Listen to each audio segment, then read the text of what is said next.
Em meados do século XIX, um francês chamado Léon Foucault tornou-se famoso por balançar pêndulos e afirmar que seus movimentos consequentes eram prova da rotação diurna da Terra. Desde então, pêndulos de Foucault têm sido regularmente balançados em museus e salões de exposição por todo o mundo, pretendendo fornecer prova perene e perpétua à teoria da Terra-bola giratória heliocêntrica. A verdade, contudo, desconhecida pela maior parte do público ludibriado, é que o pêndulo de Foucault é um experimento falho, que não prova nada, senão quão fácil é para a pseudociência enganar as massas maleáveis.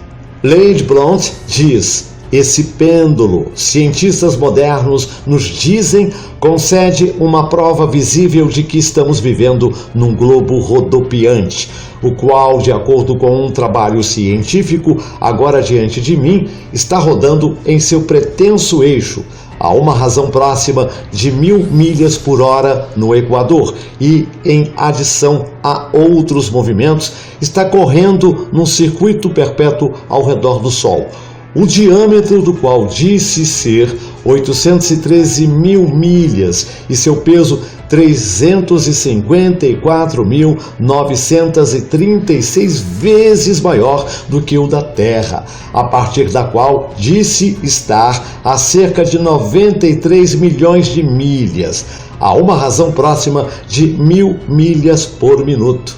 Agora, para provar que a Terra realmente tem esses movimentos, um pêndulo é suspenso na exposição. O expositor coloca-o em movimento e oferece ao mundo de homens e mulheres boquiabertos e irrefletidos a contemplarem uma prova de que estamos vivendo num globo rodopiante que está avançando pelo espaço.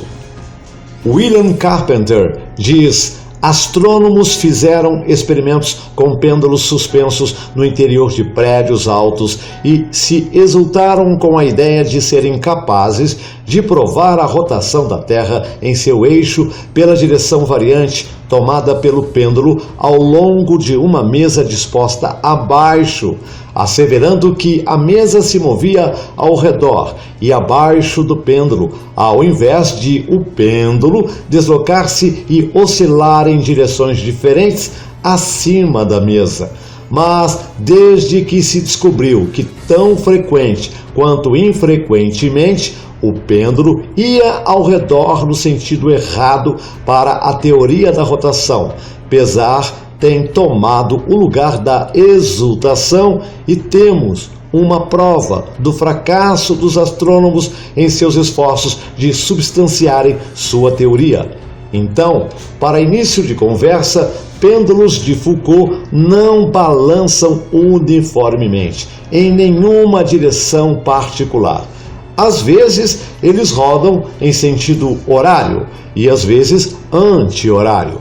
Às vezes, eles deixam de rodar e às vezes rodam excessivamente. Cientistas que repetiram variações do experimento concederam repetidas vezes que era difícil evitar dar ao pêndulo uma leve influência lateral no início.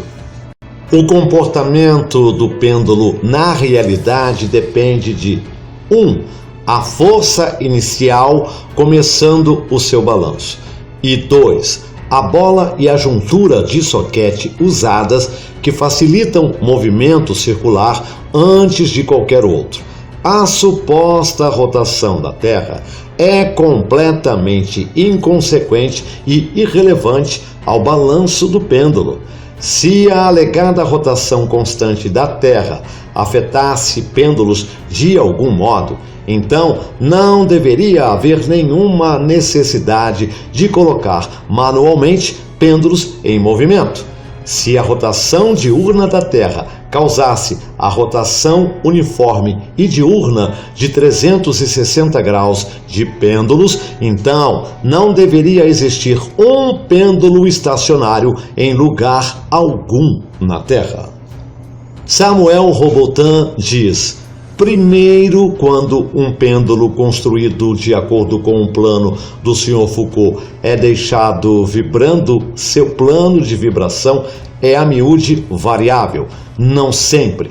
A variação, quando de fato ocorre, não é uniforme, não é sempre a mesma no mesmo lugar, nem é sempre a mesma, seja em sua taxa ou velocidade, ou seja, em sua direção.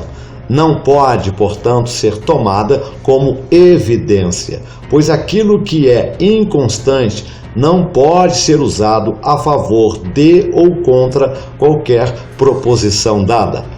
Ela, portanto, não é evidência e nada prova. Segundo se observa o plano de vibração mudar, onde é que está a conexão entre tal mudança e o suposto movimento da Terra?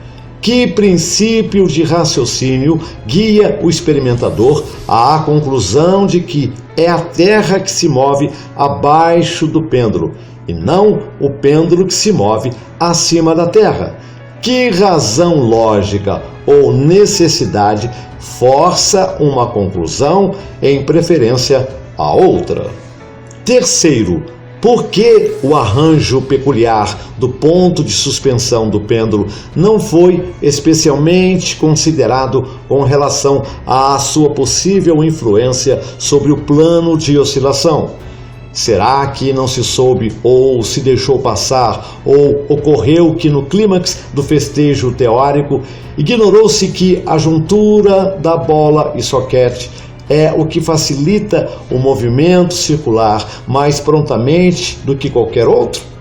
Lady Blunt diz: acreditamos com toda a devida deferência ao pêndulo e seu proprietário que o invento não prova nada, senão a artimanha do inventor, e somente podemos descrever a exposição e o expositor como engodos.